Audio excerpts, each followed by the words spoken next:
कोई जानता है मरने के बाद जब 100 यात्रा होती तो सब बोलते हैं राम नाम सत्य है। जैसे अपने ब्रज में बोला जाता है कृष्ण नाम सत्य है, गोपाल नाम सत्य है, गोविंद नाम सत्य है। अगर भगवान का नाम जप नहीं करते तो किस बात के सनातन धर्मावलंबी? सत्य नहीं बोलते तो किस बात के सनातन धर्मावलंबी? रघुकुल रीति सदा चली आई, प्राण जाए पर वचन न जाए।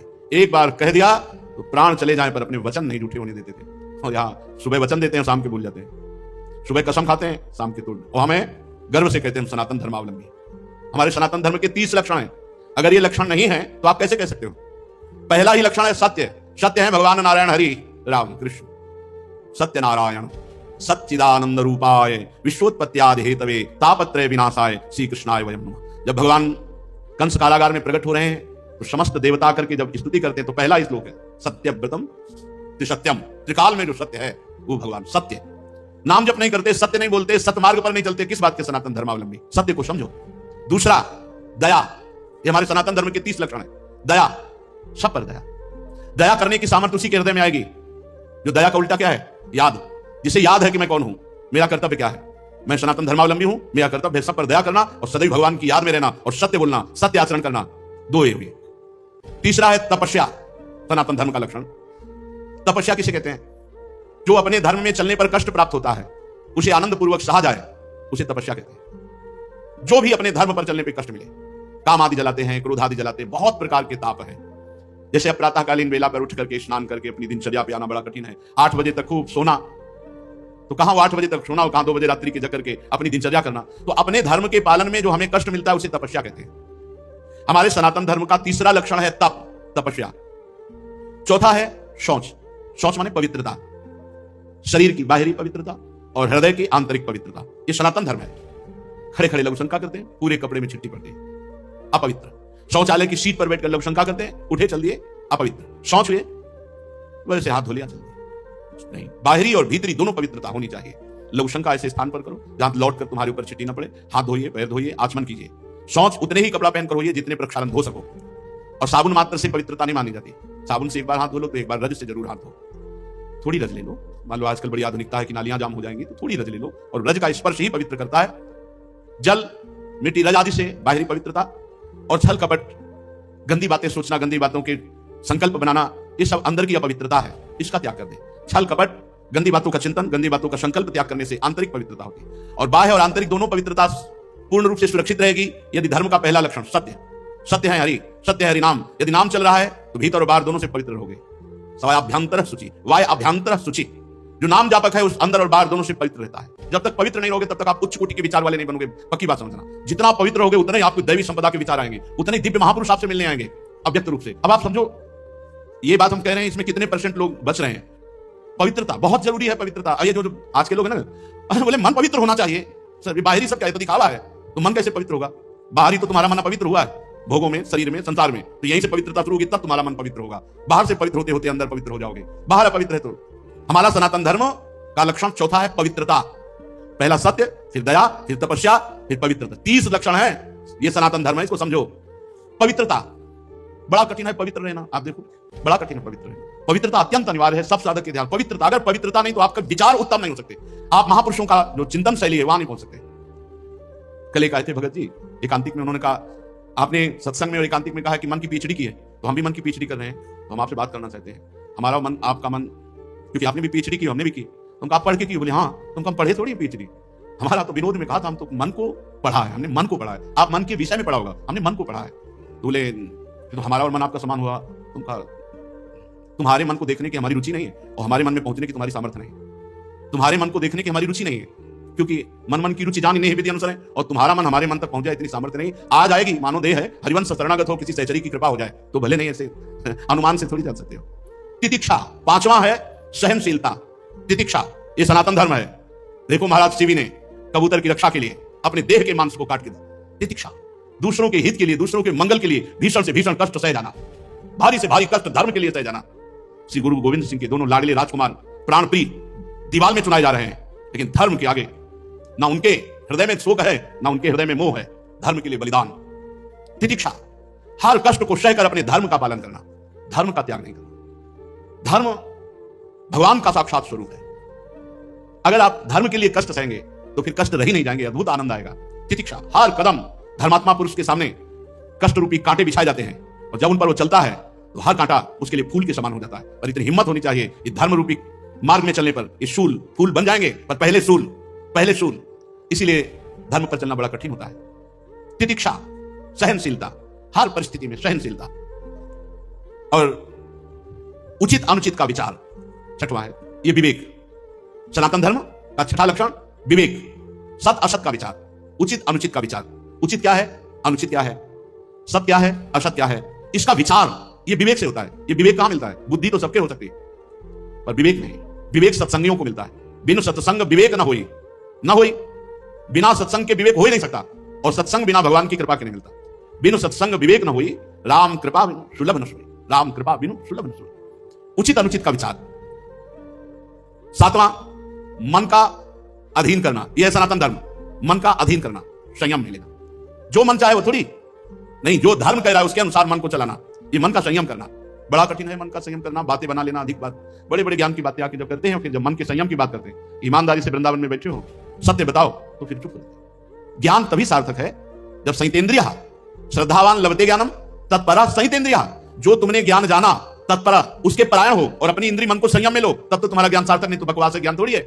ये बातें बनाना अलग बात, अपने लोग पूरा जीवन इसी में चल रहे हैं, पूरा जीवन का निर्णय बता रहे हैं। भगवान की कृपा के बिना एक कदम भी नहीं चल सकते, भगवान की कृपा के बिना एक दिन भी पवित्र नहीं रह सकते, एक दिन भी। हाथ उठा के थे, कोई मुझ छटे तो भाई अलग है, कभी हमें मिले ऐसा कोई कि भाई बकाया हम जैसे बता रहे हैं कि एक दिन भी साधना परायण होकर पूर्ण पवित्र जीवन तो ये भगवान की कृपा से निपटा, पूरा जीवन तो बहुत बड़ी बात है।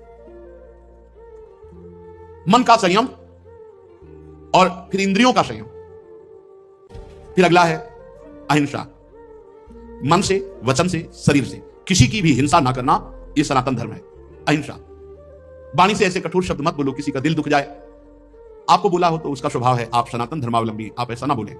शरीर से किसी को पीड़ा पहुंचाएं, ऐसा हमारा आचरण ना हो। मन से किसी का बुरा सोचे, ऐसा हमारा मन ना हो। तो हमारा तन, मन, वचन तीनों हिंसा रहित हो, तभी अहिंसा, इस सनातन धर्म का लक्षण हमारे हृदय में आए। फिर है ब्रह्मचर्य, इस सनातन धर्म का लक्षण।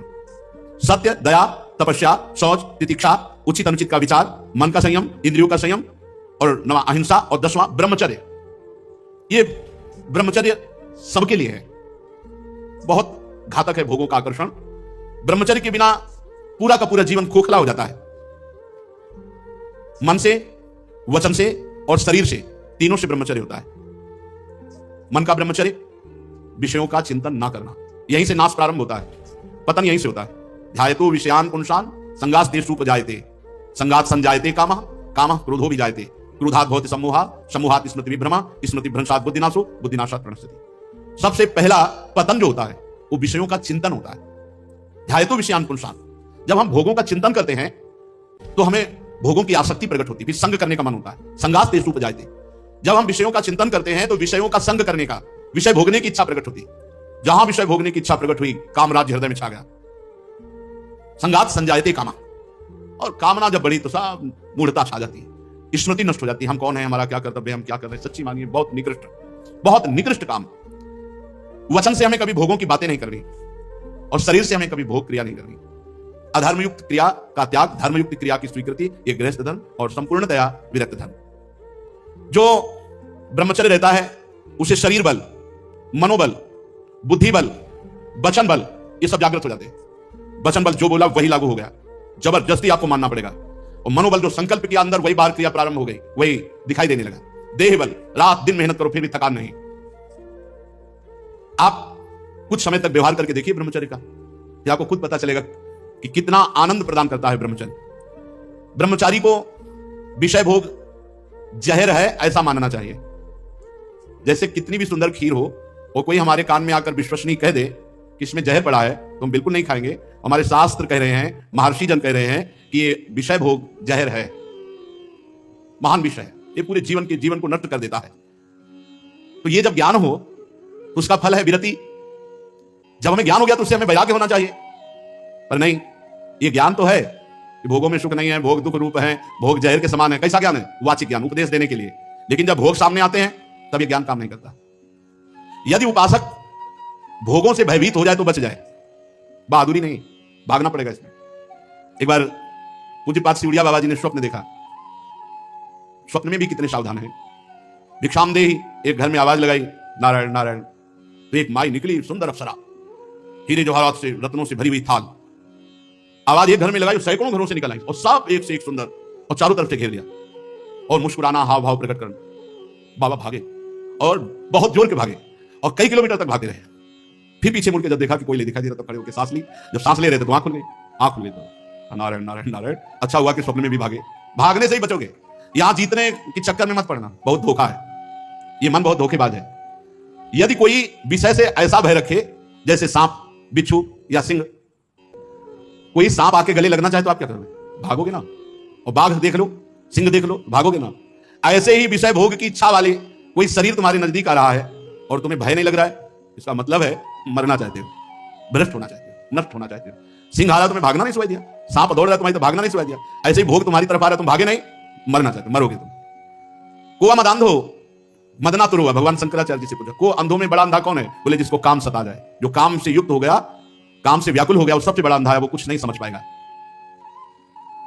आप बड़े मजे से भोग को देखते हैं और भोगते हैं और फिर विचार करें ब्रह्मचर्य असंभव। जैसे जलेबी है, एक बार चख लिया तो जलेबी नाम लेते ही वो कुरकुराहट वो मुंह में आ जाएगा, नहीं आ जाएगा? इसे कहते हैं तृष्णा। भोग भोगा, अब वो तृष्णा जहर की तरह तुम्हारे हृदय में बस गई। अब वो भगवान ने निकाले तो निकाले, नहीं तो पूरा जीवन भर मार देगी। भोगों का जहर तृष्णा, तृष्णा। अनंत जन्मों से हम भोगते चले आ रहे हैं, इसलिए हमारी परवशता हो गई है, परवशता। इंद्रिय और भोगों में विवशता, हम हार चुके हैं। लेकिन मोक्ष का रास्ता जितेंद्रियता से जुड़ता है, परवशता से नहीं। इसलिए आपको इंद्रियों के भोगों से जीतना पड़ेगा, लड़ना पड़ेगा। भटकते रहने से ये जन्म भी चला जाएगा, जैसे और जन्म चले गए। बहुत बार ये सब भोगा है, देवराज इंद्र भी बने होंगे कभी ना कभी, बहुत बार, बहुत बार सब। लेकिन भगवान के प्रेमी भक्त कभी नहीं बने जिंदगी में, पक्की बात। इस बार अवसर मिला है भगवान से प्रेम करने का। कुल्ले जी अल्लाह जी के चरित्र में नहीं आता कि बचपन से बैरागी, वो एक राजा की उपवन वाटिका में वो शयन कर रहे थे, वहीं वो सब राजकुमार, वो सब वैभव सब देख करके उनके मन में ऐसी लालसा आ गई, यार ये सुख तो बहुत बढ़िया है। तो भगवत प्राप्ति रुक गई और उनका अगला जन्म हुआ और राजकुमार से मित्रता हुई, सारे भोग उनको मिले। अगर कोई वासना लेकर इस मार्ग में, तो फिर पहले वासना पूर्ति होती है। ये मन मकड़ी के जाले की तरह वासना बुनता रहता है, छोड़ दो इसे, बस ये अपना काम करता है और हमको फंसाता है। जाल ये बुनता है और फंसाता हमको है। इसीलिए उपासक मन के जाल को बनने ही न दे। राधा राधा राधा राधा, वो कहेगा नहीं सुनो ऐसे ऐसे राधा राधा, वो आपको फंसा नहीं पाएगा। ये तमोगुणी राक्षसी आहार विहार करके आप सच्चिदानंद भगवान को नहीं नहीं मान जाओ। जहां प्याज लहसुन जैसे ये तमोगुण होने के कारण बहुत पवित्र वस्तु की तरह प्रकट होते हैं, कोई अपवित्र वस्तु थोड़ी। आप देखो, जहां आलू प्रकट होती है, शकरकंद प्रकट होती है, ठीक उसी खेत में वैसे ही ये प्याज लहसुन प्रकट होते हैं। ये कोई ऐसा थोड़ी कि हत्या वाला दोष या किसी तरह गलत तरह से बनाया गया पदार्थ हो, ये तो प्राकृतिक है, पर इसका गुण घोर तमोगुण है। बस तमोगुण के कारण इसका त्याग किया गया है, इसलिए संत महात्मा जन इसका त्याग करते, तमोगुणी आहार इसको नहीं पाते। फिर जहां और राक्षसी प्रवृत्ति के आहार विहार है, तो फिर वो ये मन मकड़ी की तरह जाला बुनता है और हमको फंसाता है। ये छह हमको हर समय फंसाए रखते हैं, काम क्रोध लोभ मोह मद मत्सर। यदि ब्रह्मचर्य रहना है तो हमें बहुत संभालना है तीन को। वाणी से हमको कभी भी ब्रह्मचर्यहीनता वाली बातें नहीं करनी, बहुत बिल्कुल अनुभव की बात कह रहे हैं, अगर आपको जम जाए तो निकल जाओगे। किसी भी तरह से अश्लील बात, गंदी बात वाणी से नहीं निकालें। मौन हो जाओ, मत बोलो। बहुत चीजें ऐसी होती हैं जो अनुभव करके बोली जाती है। वाणी से आप रोज किसी से कहो झूठी ऐसे, मैं आपके बिना नहीं जी सकता, मैं आपके बिना नहीं जी सकता। एक दिन आपके मन में आ जाएगा मैं आपके बिना नहीं जी सकता। एक दिन आप स्वीकृति स्वयं में कर लेंगे कि मैं आपके बिना नहीं जी सकता। वाणी से बोलते रहो, देख लेना एक दिन किसी एक से बोलते रहो मैं आपके बिना नहीं जी सकता, फिर दूसरे दिन बोलना मैं आपके, कुछ दिन में मन से आ जाएगा मैं आपके बिना नहीं जी सकता, फिर स्वयं में आ जाएगा मैं आपके बिना नहीं जी सकता। जब हम वाणी से गंदी बातें करते हैं तो तुरंत मन उसका चिंतन करता है और वो उल्लसित हो जाता है। इसलिए वाणी से पहला ब्रह्मचर्य। हमें रसना कटो जो अन्न रटो, अन्न बात जो प्रियालाल से विमुख करने वाली बात, जो कुत्सित बात, विकारें, जो विकार बढ़ाने वाली गंदी बात है, वो हमें नहीं करनी। नियम ले लो, नहीं करनी। आज से नियम ले लेते। जितने लोग कथा सुन रहे हैं, कोई इसमें पैसा लगने की बात नहीं। वाणी से हम गंदी बात, अश्लील बात, गलत बात नहीं बोलेंगे। वाणी का ब्रह्मचर्य। वाणी से गंदी बात नहीं बोलेंगे, अश्लील बात नहीं बोलेंगे, जो भगवत विमुख करने वाली बात हम नहीं बोलेंगे। नियम ले लो, कोई कसम खाने की बात थोड़ी है, नियम ले लो। जहां ऐसी बात आवे वहां मौन हो जाओ। दूसरी बात, श्रवणेंद्रिय से हम कभी अश्लील बात नहीं सुनेंगे, गंदी बात नहीं सुनेंगे। बहुत प्रभाव पड़ता है, बहुत प्रभाव पड़ता है। श्रवणेंद्रिय से जो हम सुनते हैं उसका तत्काल मन पकड़ करके मनन करता है और वो उसी तरफ चल पड़ता है जिस तरफ की बात हम सुनते हैं। और नेत्रेंद्री से जो हम देखते हैं वो बहुत तुरंत प्रभाव पड़ता है। देखो, नेत्रेंद्री से ऐसे कोई ग्रंथ मत पढ़ो, कापी, ऐसी पुस्तिका जो ब्रह्मचर्यहीनता वाली है। ऐसे कोई दृश्य मोबाइल से मत देखो जो ब्रह्मचर्यहीनता वाले हैं। ऐसे कोई दृश्य बाहर मत देखो, पशु पक्षी आदि मैथुन करते हुए, ऐसे कभी मत देखो। इसका बहुत बड़ा प्रभाव होता है। अगर इन तीन का संयम कर सको तो आपके ब्रह्मचर्य में बहुत लाभ मिलेगा। पहला वाणी से, दूसरा श्रवणेंद्री से, तीसरा नेत्रेंद्री से। और खास बात यह है कि जिससे हमारा ब्रह्मचर्य नष्ट होता है उससे सानिध्य न दे कभी। ऐसी कोई क्रिया, ऐसे कोई व्यक्ति का संयोग जो हमारे ब्रह्मचर्य का घात करे, बहुत बहुत सावधानी। पर ये ऐसा दलदल है कि एक बार जो फंस गया भगवान ही निकाल सकते हैं। जिस समय मन अपने स्वरूप में आया वो सब करवा लेगा। बहुत विचित्र है, बहुत विचित्र है, बहुत विचित्र मन का खेल। हमें ऐसा कोई रिश्ता, नाता, कोई संबंध जो हमारे ब्रह्मचर्य को नष्ट कर रहा है, दूरी बनानी चाहिए। और भोजन का ब्रह्मचर्य पर बहुत बड़ा प्रभाव है। यदि आप अधिक मिर्च वाली घर में ही बना के करें, अधिक मिर्च वाली, अधिक तेल घी वाली ये पदार्थ पाएंगे तो ब्रह्मचर्य स्वाभाविक नष्ट हो जाएगा बिना किसी क्रिया के। ब्रह्मचारी को एक बीमार की तरह भोजन पाना चाहिए, जैसे मूंग की दाल है, घिया की सब्जी, रोटी, बस क्योंकि उसे पावर की जरूरत नहीं है, उसे अधिक पावर की जरूरत नहीं है। स्वयं में सामर्थ्य सुरक्षित है, इसलिए बाहरी पदार्थों से बादाम चबा रहे हैं, काजू चबा रहे हैं, हलवा खा रहे हैं और बहुत प्रकार के मीठा आदि। मीठा तो ब्रह्मचर्य में थोड़ा बस ले ले, इसके बाद अधिक मीठा भी वो जहर का काम करेगा, स्वाभाविक ब्रह्मचर्य को नष्ट कर देगा। जो भोजन कब्जियत बनाती है, अगर ऐसा भोजन पाया जाएगा तो ब्रह्मचर्य अपने आप स्वप्न दोष के रूप में नष्ट हो जाएगा। सात्विक भोजन, पेट साफ, बहुत आवश्यक है। हल्का भोजन, कम मात्रा में, पेट उधर, तो बहुत सुंदर आपके भजन की वृत्ति बढ़ेगी। आपका ब्रह्मचर्य बहुत लंबे समय तक आबाद चलेगा। बाजार की वस्तु तो ब्रह्मचारी होकर बाजार की वस्तु तो मुझे समझ में नहीं आता। बाजार की वस्तु तो नहीं खानी चाहिए, बनी हुई, बाजार की वस्तु में बनी हुई। एक ही चीज को आप गौर से पा करके किसी एक चीज को बाजार की, फिर देखो आपके अंदर स्फुरणा क्या होती है, पहले कैसे हो रही थी, फिर कैसे हो रही। और आप पवित्र भोग लगा के श्री जी को पवा के पाके फिर देखो कैसी स्फुरणा हो रही भजन की। भजन परम पवित्र वस्तु, ऐसे थोड़ी होता है जहां तहां अन्न खात सखी कहता आप खात सकल देव से द्वंद जात रात सर्व सोई। सेवक जी महाराज जहां तहां अन्न खाते, बाजार का भोजन बोले ब्रह्मचारी जी हैं, नहीं हो पाएगा भाई, ब्रह्मचर्य नहीं हो पाएगा। नाम लिख सकते हो, टाइटल तो बन सकता है, लेकिन सही माने में आपका ब्रह्मचर्य, जब तक आपका आहार शुद्ध, अगर अपने धर्म को सुरक्षित रखना चाहते हो तो बाजार का भोजन। और छोटे छोटे बच्चों में बहुत सी गलतियां ऐसी आ चुकी हैं जो उनके जीवन को नष्ट कर रही हैं। हमें ऐसे कई बच्चे मिले हैं, तो माता पिता को चाहिए कि छोटे बच्चों से भी मित्रता का व्यवहार करें, उनको इतना फ्री करें कि वो आपसे अपनी बात बता सकें और आप उनको सही दिशा दे सकें। नहीं जैसे 13-14 वर्ष के बच्चे हैं और ये गंदी क्रिया कर रहे हैं, इनका जीवन बहुत बुरी तरह नष्ट हो जाएगा। ये गृहस्थी लायक नहीं रहेंगे। विरक्ति तो बहुत बड़ी बात रह गई, ये गृहस्थी लायक नहीं रहेंगे, संतान उत्पन्न करने लायक नहीं रहेंगे। इसलिए माता पिता को चाहिए कि अपने बच्चों से फ्रेंड की तरह, दोस्त की तरह बात करें, उनको इतना उत्साह दें कि उनके अंदर जो गलती है वो पकड़ लें और प्यार से समझा दें। अगर हम बार बार बच्चों को समझाएंगे, नए नए बच्चे अभी गलत मार्ग में जो जा रहे हैं वो सुधर जाएंगे। हमारे सनातन धर्म का लक्षण है ब्रह्मचर्य। फिर है त्याग, दूसरों को सुख देने की वृत्ति का नाम त्याग है। अपने सुख को दूसरों में बांटना, ज्ञान सुख, हमारे पास संपत्ति सुख, जो भी सुख है सबको भाव से, धर्म के अनुसार सुख देने की भावना ही वास्तविक त्याग है। शास्त्रों का नित्य स्वाध्याय करना है सनातन धर्म का लक्षण है। स्वाध्याय रामचरितमानस है, गीता जी है, श्रीमद् भागवत है, गीता पुरुष से बहुत सी बड़े बड़े महापुरुषों की छोटी छोटी ग्रंथ हैं, जैसे पूज्य राधा बाबा के भाई जी, पूज्य जयदयाल जी, पूज्य स्वामी राम सुखदास जी महाराज, इन महापुरुषों की छोटी छोटी पुस्तिकाएं हैं, उनको ले लेना चाहिए। एक एक पेज रोज पढ़ना चाहिए। रोज अपने घर में चाहे 10 मिनट ही कहो, श्रीमद् भागवत या रामायण, इन गाथाओं को गाओ, जिससे तुम्हारा घर पवित्र हो, तुम्हारे परिवार के जनों के कान में पड़े तो मंगल हो। ये सनातन धर्म है। फिर सरलता, बहुत सरल स्वभाव होता है सनातन धर्म का अवलंबी का। ये मुख में कुछ और, हृदय में कुछ और, आचरण में कुछ और, ये छल कपट नहीं। सरल स्वभाव न मन कुटिलाई, सनातन धर्म भगवत स्वरूप है। फिर संतोष, जिसमें भगवान प्रसन्न हो, हमें बिल्कुल वैसे ही राजी रहना है। हमें इंद्रिय और मन के अनुसार ऐसे आचरण नहीं करने जो भगवान के विमुख हो। जैसे भगवान हमें रख रहे हम उसमें संतुष्ट हैं, जैसी परिस्थिति में रख रहे हैं। और सच्ची संतुष्टता भगवान के विधान में रत होकर के भगवत आचरण करने से होगी, भगवत विमुख नहीं। जिसमें भगवान राजी वही हमारे श्री कृष्ण अनुकूलेन प्रतिकूल से विसर्जनम, संतोष आ जाएगा, हृदय शीतल हो जाएगा। और समदर्शी संत महात्माओं की सेवा, सनातन धर्म संत महात्माओं की सेवा, लेकिन शर्त रखिए, समदर्शी जो भगवत तत्व के ज्ञाता, सर्वत्र भगवान की अनुभूति करने वाले महात्मा है, उनकी सेवा। धीरे धीरे भोगों की निवृत्ति का अभ्यास, सनातन धर्म। मनुष्य के अभिमान का फल बड़ा उल्टा विनाशकारी होता है, ऐसा विचार करके अभिमान का त्याग। और मौन, वाणी से अधिक ना बोलना, संयम पूर्वक बर्ताव करना या मौन रहना।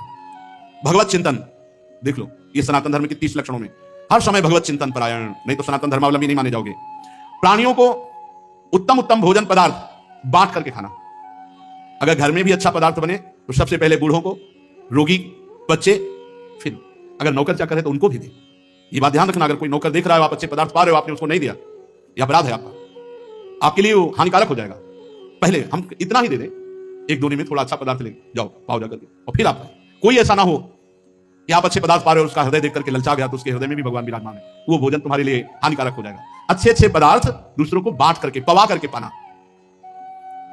सब जीवों में, खास करके मनुष्यों में, अपने इष्ट देव का भाव रखना और भगवान के नाम, गुण, लीला का श्रवण, कीर्तन, स्मरण, भगवान की सेवा, पूजा, नमस्कार, भगवान के प्रति दास्य, शक्य, आत्मसमर्पण, ये 30 सनातन धर्म के लक्षण हैं।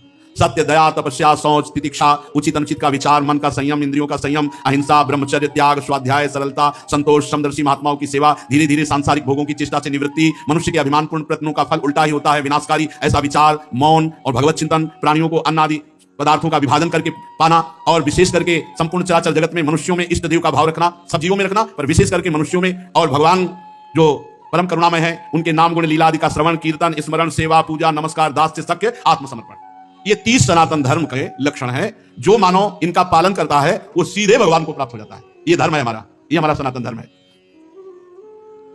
जो इन 30 लक्षणों का पालन करे तो धन्यवाद है, और कोई लक्षण ना